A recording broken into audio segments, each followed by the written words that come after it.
Should I knock or just walk in? I said, calmly, smirking face, hearing movement stop immediately. And without giving them time to recover, I opened the door fully, turning their almost hidden situation into a reality they couldn't deny or fix anymore. "You're home early." That's what she said. Not, "Hey, I missed you." Not, "Oh good, you're back." Just, "You're home early." 4 words. And somehow, in those 4 words, I heard everything she wasn't saying. I stood in the hallway of my own house, still holding my keys, still wearing my jacket, and I felt something shift underneath my feet, like the floor itself had quietly decided to crack. She was standing at the top of the stairs, hair a little messy, breathing just slightly off, wearing a shirt I didn't recognize. I didn't say anything back. I just looked at her, and she looked at me, and for exactly 3 seconds, nobody moved. Then she smiled. That smile, the one she had practiced, the one that was supposed to make me feel like I was overthinking it. "I was just cleaning up," she said. I nodded slowly. "Right," I said. That was it. I didn't ask her what she was cleaning. I didn't ask her why she looked like that. I didn't ask her anything, because I already had a feeling. And what I did next, calmly, quietly, with complete control, is what changed everything. Here's what you need to understand before I tell you the rest. I wasn't some guy with nothing to lose. I wasn't some reckless 22-year-old with an apartment full of borrowed furniture and a life that could be packed up in 2 bags. I was 3 years deep into something I had genuinely believed in. 3 years. A shared lease. A shared bank account for household expenses. A shared future that we had talked about out loud, in real conversations, with real plans attached to them. We had talked about where we'd move after her lease extension ran out. We had talked about whether we wanted a dog first or travel first. We had talked about the kind of wedding neither of us wanted, big and performative, and how we'd do something small instead, somewhere quiet, somewhere that actually meant something to us. I had built something with this woman. Not a fantasy, something real, something with weight. And that weight is important because what was about to happen didn't just sting. It didn't just hurt in the way that bad days hurt. It was the kind of thing that, once it's real, you cannot make unreal. You cannot unknow it. You cannot go back to the version of yourself who didn't know. I didn't realize it then, but that moment in the hallway, her saying, "You're home early," with that slightly too calm voice, that was the last second of the old life. Everything after that was different. If you enjoy real stories like this, subscribe, because what happened next changed everything for me. I'm 31. She's 28. Her name is Amber. We met at a mutual friend's birthday party, dated for about 4 months casually, then got serious when she moved to my side of the city for work. We moved in together 14 months ago. That's it. That's the background. Everything else you need to know, I'll tell you as it happened. The thing about being deceived by someone you trust is that it doesn't happen in a single moment. It builds. It accumulates in small, almost invisible layers. And you miss it, not because you're stupid, but because you're busy being someone who trusts people. The first thing I noticed was the phone. Not that she was hiding it exactly, just that she was aware of it, in a way she hadn't been before. She used to leave it on the kitchen counter face up, charging, while we watched TV. Then one evening I reached over to grab it to check the time. My phone was across the room, and she reached for it at the same moment with this tiny flinch. Like a reflex, she covered it smoothly, said she just didn't want me accidentally closing something she had open. I let it go. That was the first layer. The second one came about 2 weeks later. She started going to the gym at odd hours. Amber has always been health conscious. I'm not making that up. She genuinely worked out regularly, but her schedule had always been consistent. Mornings before work, twice a week. Then suddenly it was evenings. Sometimes at 9 p.m. Once on a Sunday at 7 in the morning when she had nowhere to be. I mentioned it once, just casually, just asking if the gym timing changed. She said the morning classes were too crowded now. I nodded. I let it go. Third layer. She started having long phone calls that she took in the other room. I wasn't listening. I wasn't suspicious yet. Not really. Not in the way that makes you watch someone closely. I was just noticing.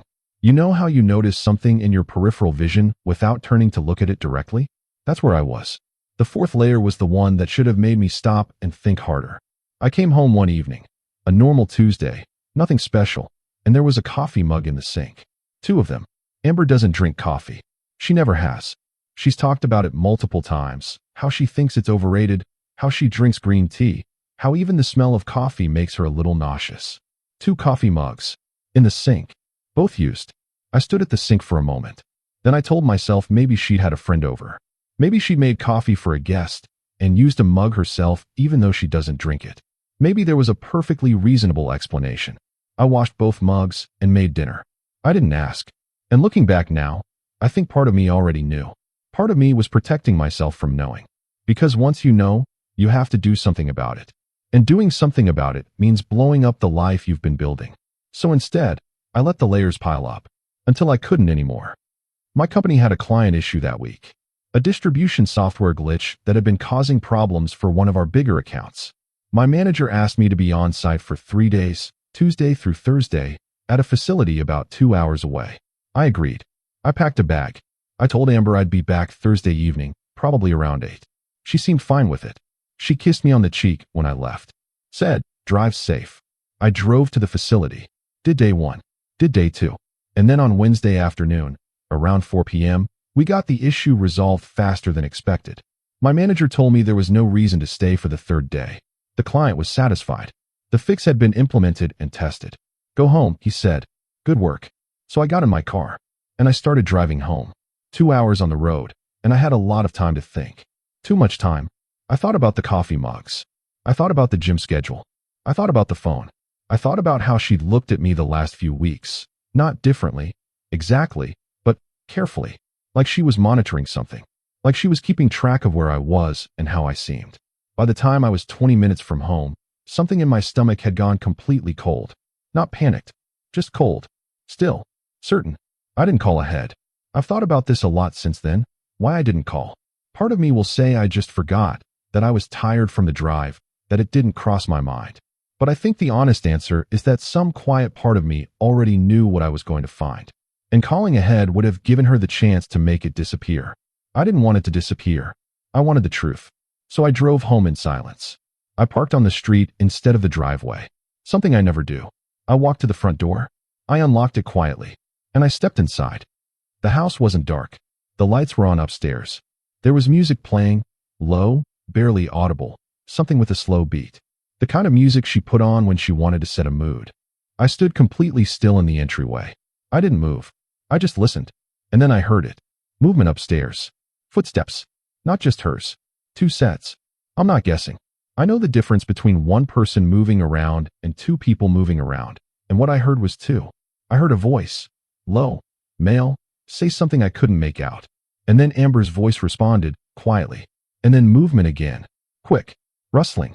Like something being adjusted or put away in a hurry. I stood there in my entryway for what felt like a long time, but was probably 30 seconds. And in those 30 seconds I made a decision. I was not going to act like a man who was afraid of what he was about to see. I was not going to bang on the wall or shout up the stairs or give anyone any warning at all. I was going to walk up those stairs calmly. And I was going to open that door. And whatever was behind it was going to be the truth. Because I was done with layers. I was done with peripheral vision. I was done protecting myself from knowing. So I took off my jacket. I set my keys on the hook by the door, slowly, quietly. And I walked to the stairs. Every step up those stairs felt like I was walking through water. Not slow exactly. Just weighted. Like gravity had increased slightly. I could hear my own heartbeat. Not racing, steady. Just louder than usual. The music was clearer now. Definitely coming from the bedroom. Our bedroom. The door was almost closed. Not fully shut, just resting against the frame, a thin strip of light coming through at the edge. I stopped at the top of the stairs. I looked at that door, and the movement inside stopped. It was like they heard something. Maybe my footstep on the landing, maybe just the change in the air, and they froze. Like prey. That stop told me more than anything I'd heard so far. Because if there was nothing wrong, if everything was innocent, if it was just Amber and a friend hanging out, you don't freeze when you hear footsteps in your own house. You just don't. You call out. You say hello. You assume it's the person who lives there. But they didn't do that. They went completely still, which means they were afraid of being caught, which means there was something to catch. I stood at the top of the stairs for exactly 3 breaths. Then I walked to the door, and I spoke. Should I knock? I said, or just walk in? My voice was completely calm. I don't know how. I genuinely don't know how I kept it that steady. But I did. Calm. Almost amused. Like I was asking a casual question about whether to take an umbrella. There was a beat of silence from the other side. One of those silences that's so full of panic it's almost loud. I heard rustling. Movement. Urgent, quiet, fast. And without giving them time to recover, without giving them the 5 or 10 or 30 seconds they needed to fix whatever needed fixing. I put my hand on the door, and I pushed it open, fully, in one smooth motion. No hesitation. Amber was standing near the bed.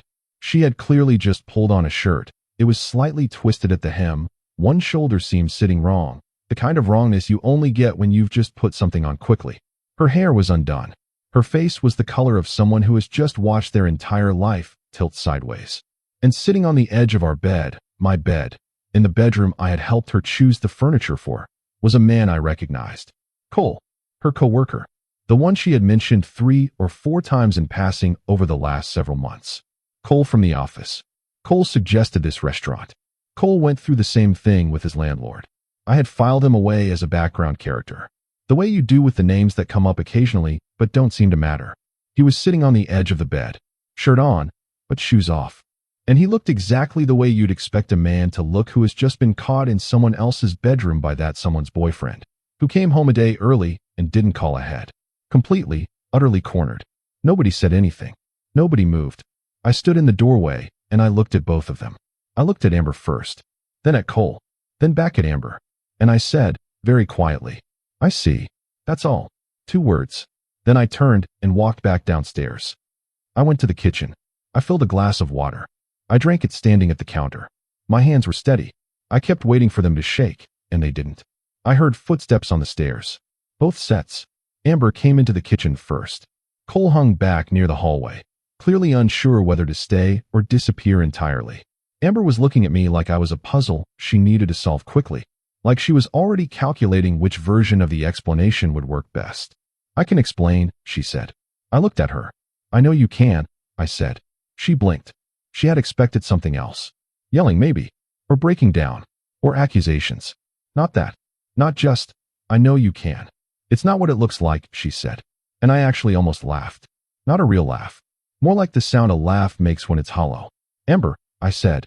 I said her name once. Quietly. "Don't." She closed her mouth. Qley had moved to the edge of the kitchen doorway by then. He wasn't looking at me. He was looking at the floor. Good. I glanced at him. "You should probably go," I said. He nodded. He left so fast I barely heard the front door close.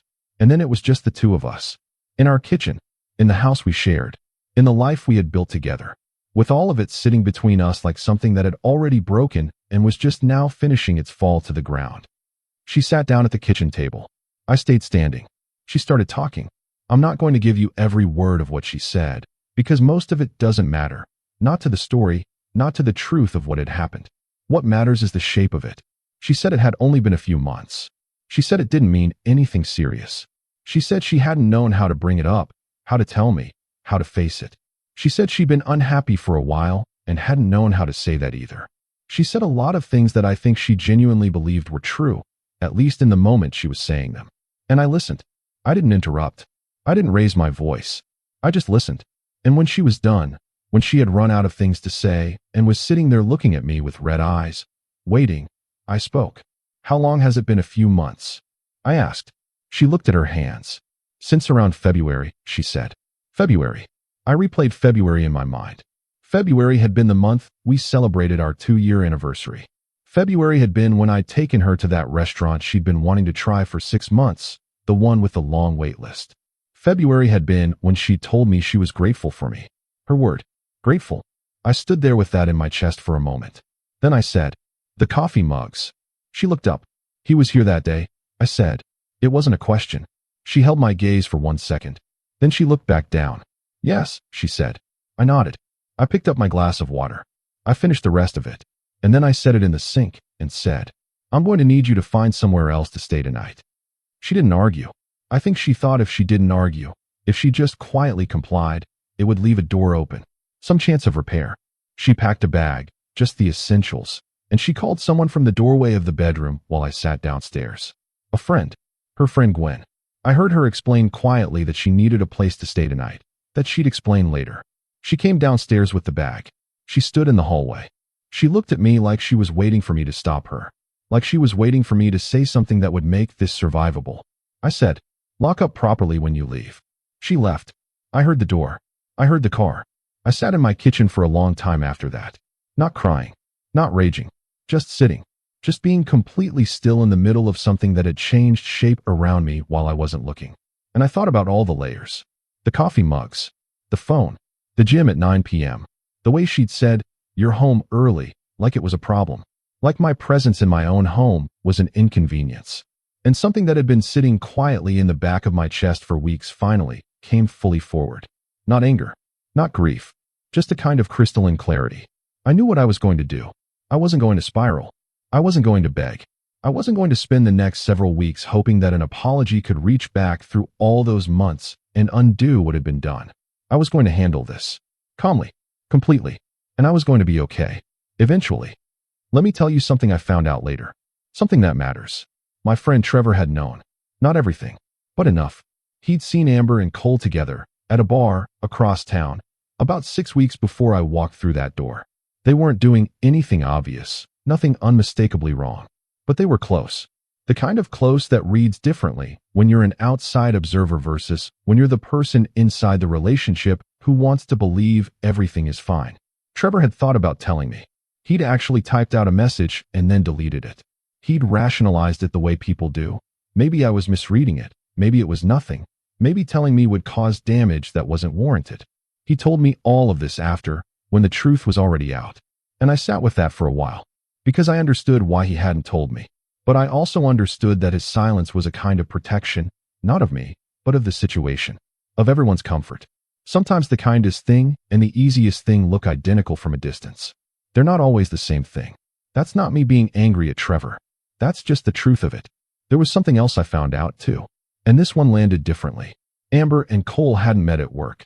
Or rather, they had met at work, technically, but the reason they were placed in the same team, the same project, was because Amber had specifically requested it. About 2 months into our 3rd year together, she had requested to be moved to a working group where she knew he would be. She'd gone looking. She had looked. And then when I'd asked her once, casually, about the new team she was on, she'd said she'd been assigned to it. Passively, like it had just happened to her. I replayed that conversation in my head about 30 times. The version of me from that day, nodding, saying, "Oh, that sounds like a good opportunity." Not suspicious, not watching closely, just trusting. That version of me deserved better. That's not self-pity. That's just honest. She texted me the following morning. "Can we talk?" I read it. I put my phone face down on the kitchen counter. I made coffee. I drank it by the window. I didn't respond until the afternoon. When I did, I wrote, "Not yet. Give me a few days." She wrote back, "Okay. I'm sorry." I read that too. Then I put my phone away. I went to work. I focused on the job. I came home. I ate dinner. I watched something on TV that I didn't absorb at all. I slept. I did the same thing the next day. And the day after. I wasn't punishing her by not responding. I genuinely needed the time. Not to cool down, not exactly, because I wasn't running hot. I was running cold. But cold can be just as destabilizing as hot, just in a quieter way. I needed to sit inside this new reality long enough to understand its shape before I tried to navigate it. On the 4th day, I called her. She answered on the first ring. "Hi," she said. "Hi," I said. Silence for a moment. Not uncomfortable exactly, just full. "I need to understand something," I said. "Okay," she said. "Was this the first time?" I asked. Was this the first person? She was quiet. Long enough that I already had the answer. "Yes," she said. "I promise. It was only him." I believed her. Not because I thought she was incapable of lying. I'd already seen that she was. But because of how she said it. The way she said it didn't have the shape of another lie. It had the shape of the one honest thing she'd decided to hold on to. "Were you going to tell me?" I asked. Another pause. "I don't know," she said. I respected that. More than I would have respected a quick yes. "What were you hoping would happen?" I asked. She didn't answer right away. I heard her breathing. Then she said, "I think I wanted it to just stop on its own." "And then what?" "And then just go back to normal." I let that sit. "Back to normal," I said. "Yes." With me not knowing. Quieter now. "Yes." I nodded, even though she couldn't see me. "I see," I said. I said it the same way I'd said it in the doorway. Quietly. With finality. She started to speak. I interrupted her. Gently, but I interrupted her. "I'm not calling to fight," I said. "I'm calling because I needed to understand, and I think I do now." "What are you going to do?" she asked. And I told her. "I'm not doing this," I said. "Not, I'm thinking about it. Not, we need to work through this. Just, I'm not doing this. I'm not going to spend 6 months deciding whether I can forgive something like this, I said. I'm not going to wake up every morning and wonder if I'm being naive for staying or a coward for leaving. I'm not going to do that to myself. She was very quiet. I've already been living inside a lie, I said. I was the last one in this relationship to know that it wasn't what I thought it was. I don't want to add more time to that. I don't want more of my life spent inside something that isn't real. It was real, she said. What we had, it was real. Parts of it, I said. She didn't argue with that. Because she couldn't. I think we're done, I said. Not angrily. Not dramatically. Just clearly. Like stating a fact about the weather. She said, I know. And I think somewhere underneath all of it, she had known before I did. She had known since February, maybe longer, that she was building an exit without calling it that. People do that sometimes. They don't decide to leave. They just slowly stop choosing to stay. And by the time the person on the other end figures it out, the decision is already ancient history. I was the last to know. That one will always sting a little. But at least I know it now.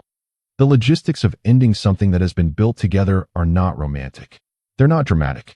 They're just relentlessly, exhaustingly practical. Whose name is on what? Who gets the furniture?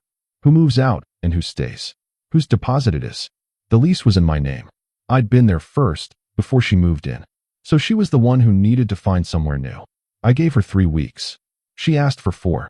I said okay. She started spending evenings at the house, quietly, efficiently packing her things, on days when I had evening plans or made myself scarce. We weren't completely avoiding each other, but there was a careful choreography to it. An unspoken arrangement about when to be where so that we didn't have to exist in the same space too much while the wound was still raw. We were both trying to make it as dignified as possible. I'll give her that. She didn't make it ugly. Neither did I.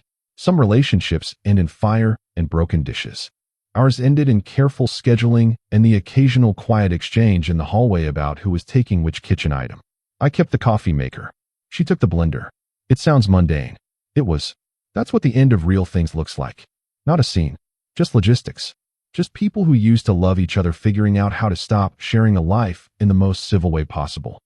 I saw Cole once more. About a week after that night. He came by the house, I think to help Amber move some of her boxes. I hadn't expected him. I came home and his car was parked outside. I sat in my car for a minute. Then I got out and went inside. He was in the living room when I came in. He looked like a man waiting to be hit. Tensed. Braced. I looked at him. He looked at me. I said, "You don't have to look like that." He blinked. "I'm not going to do anything," I said. "This isn't that kind of story." He relaxed slightly. Amber came down the stairs with a box. She saw me. Nobody said anything for a second. I walked past all of it, into the kitchen, and put the kettle on. They finished loading the boxes. They left. And I stood in the kitchen with my tea, and I let myself feel something for just a moment. Not rage. Not satisfaction. Something more like the quiet sadness of watching a structure you built get disassembled piece by piece, loaded into a car, and driven away. It's strange to grieve something while it's still happening, to watch the ending from inside it. But that's what it was. An ending. And I was watching it with my eyes open. That felt important. There were signs I missed. I don't say this as self-punishment.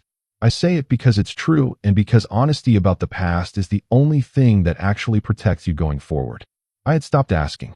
Not just about the small things. About the big things. About how she was feeling. About what she needed.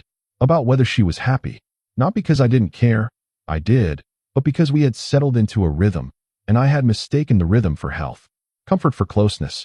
Routine for contentment. We had stopped having the conversations that required something from both of us. The ones where you have to actually show up, be honest, say the thing that's inconvenient to say. I had let the relationship go on autopilot and told myself that stability was the same thing as connection. It's not. I understand that now. But there's something I want to be clear about, because this is important. Understanding where I went wrong does not make what she did okay. Those are two separate things. People who are unhappy in relationships have options. They can say, "I'm unhappy." They can ask for change. They can choose to leave. What they don't get to do, what isn't justified, no matter how many relationship gaps they can point to, is go build something secret and then let the other person keep investing in a future that was never going to exist. I deserve the truth. Not perfect happiness. Not a relationship without friction. Just the truth. So I could make informed decisions about my own life. She took that from me. And that part one don't carry. That part stays exactly where it belongs. The house was quiet in a way I had to get used to. Not uncomfortably quiet, after a while. Just mine. I rearranged the living room. Small thing, but it mattered. Changed the placement of the couch, moved a lamp to a different corner, put a bookshelf where there hadn't been one before. Claimed the space as something new. Trevor came by one Saturday with beer and the kind of silence that only exists between people who have known each other long enough to not need to fill it. He said, "I'm sorry I didn't tell you." I said, "I know." He said, "I should have." I said, "Yeah, probably." And then we watched the game. That was all it needed to be. There's something I want to say about the period after a relationship ends, specifically one that ended this way. People expect you to be destroyed. They check on you with a certain kind of carefully calibrated concern, like they're looking for the wreckage. And sometimes the wreckage is there. Sometimes people genuinely fall apart. I'm not dismissing that. But sometimes the ending of something that had already been hollowed out isn't destruction. It's just clarity. The pain is real. Absolutely, completely real. But underneath the pain, there's something else. Something that feels almost like relief. Like you've been carrying a weight that had become so familiar you forgot it was heavy. And then someone takes it, and your arms rise slightly on their own. That's what those weeks were like. Heavy, and lighter than I had been in months. Both. Simultaneously. About 3 weeks after she moved out, Amber sent me a long message. Several paragraphs. I read the whole thing. She talked about regret. About how she'd thought about everything. About how she wished she'd been braver. Her word. About saying what she was feeling instead of going the direction she went. She said she missed me. She said she knew she didn't have the right to say that. But she said it anyway. And then she asked if there was any possibility. Any version of this where we found our way back. I sat with that message for a long time. I wrote a reply. Wrote the whole thing out. Talked about how I understood some of what she was saying. How I didn't hate her. How I believed her when she said she was sorry. But also, how some things don't have a road back. Not because of permanent anger. Not because the other person is irredeemably bad.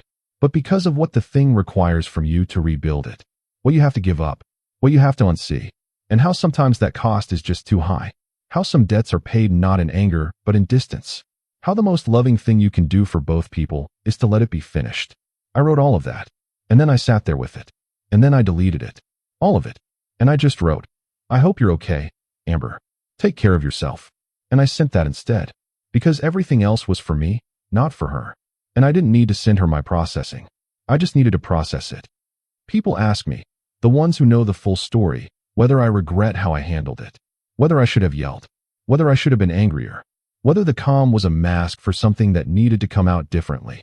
I think about it. Genuinely. Because I don't think calm is always right. Sometimes anger is appropriate. Sometimes the situation calls for it. Sometimes suppressing the emotional response does more damage in the long run. But for me, in that moment, the calm wasn't suppression. It was the most honest thing I had. I wasn't calm because I didn't care. I was calm because I had already, somewhere in those 2 hours driving home from the facility, made a kind of peace with what I was going to find. The calm was my refusal to let the situation steal anything more from me than it already had. It had taken my trust. It had taken my 3 years of investment. It had taken the future I thought I was building. It was not going to take my composure. It was not going to take my dignity. It was not going to turn me into a man yelling in his own bedroom while someone else scrambled to cover themselves. That was mine. I kept it. I've thought a lot about that door. The way I stood outside it.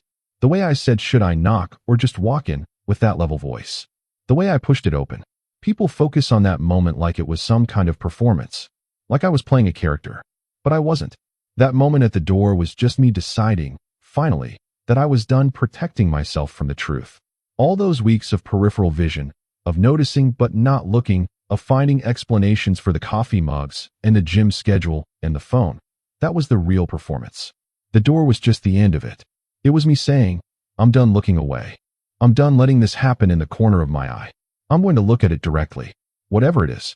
And then I did. And it was exactly what I thought it was. And I survived. That's the part people don't say enough. You survive it. The thing you've been not looking at. The thing you've been half protecting yourself from knowing. You survive finding out the truth. You survive it. Sometimes better than you survived not knowing. I'm writing this now from the same house. My house. The couch is in a different place. There's a bookshelf where there wasn't one. There's a dog. Not kidding. I got a dog. A 3-year-old rescue named Biscuit who had, according to the shelter, a complicated past, and required a patient owner. I felt that. Biscuit is currently asleep on the couch, occupying approximately 70% of it. My life is quieter than it was, but the quiet is clean now. It doesn't have anything hiding in it. I don't check who left coffee mugs in the sink. I don't wonder about the gym schedule. I don't lie awake in the dark and feel that specific chill of knowing something is wrong without being able to name it. That particular weight, the weight of a truth you're carrying but can't quite pick up and look at, that's gone. I'm not saying this to perform happiness. I'm not recovered completely. I'm not done being affected by it. Some nights I think about the anniversary dinner, the one in February, the restaurant with the wait list. I think about sitting across from her that night, thinking I was building something. That one still lands, but it lands differently now. Not like a wound, more like a scar, present but closed. Something that happened, something I know the full shape of, something I can look at directly. Here is what I know for certain. The hardest part was not the moment in the doorway. The hardest part was not the conversation in the kitchen. The hardest part was not even the weeks of logistics. The hardest part was the version of the story I had to let go of. The one where everything was fine. The one where we were solid. The one where I was in a real, true, mutual relationship with a person who wanted the same future I did. That story was comfortable. Even when I half knew it wasn't true, it was comfortable. And I had to let it go. I had to stand in that doorway and choose the truth over the comfort. Not because the truth felt better in the moment. It absolutely did not. But because the truth is the only ground that actually holds you. Comfortable lies are floors with rot underneath. They hold for a while, and then they don't. And the longer you wait, the further you fall. I opened that door, and the floor I found underneath it was real, hard, and mine. Biscuit just woke up. He's looking at me with the kind of uncomplicated trust that dogs have, the kind that assumes, without evidence or track record, that you're going to be exactly who they need you to be. It's a lot of responsibility, honestly, but it's also a good thing to come home to something that doesn't have a hidden layer, to something that just is what it is. That's enough, I think. For now, that's more than enough. I pushed that door open because I was done being the last one to know. Some doors, once you open them, you can never close again. I'm glad I opened mine. I didn't knock.